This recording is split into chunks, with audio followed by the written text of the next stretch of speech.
నేను ఒకసారి ఎప్పుడో అనుకున్నాను, నా చిరకాల వాంఛితమునా హృదయేశ్వరి శ్యామకాళితో పూచిన మల్లె పూ పొదల పున్నమి వెన్నెల సూర్యపుత్రికా వీచికలుగా పాట వినిపింపగా దానిని తీర్చినట్టి నీలాచల సుందరిందలతూ అద్భుత రాగ సుధారశేశ్వరిన్. నాకు ఎప్పుడో ఒక కోరిక ఉండేది.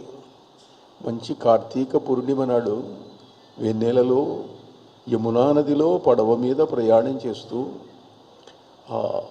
నా హృదయేశ్వరి అయిన శ్యామకాళితో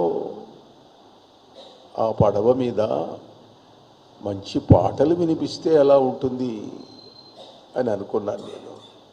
ఆ కోరిక తీర్చినట్టి నీలాచల సుందరిందలతో నీలాచల నివాసిని అయినటువంటి కాళీ పరమేశ్వరి జగన్మాత కరుణామయి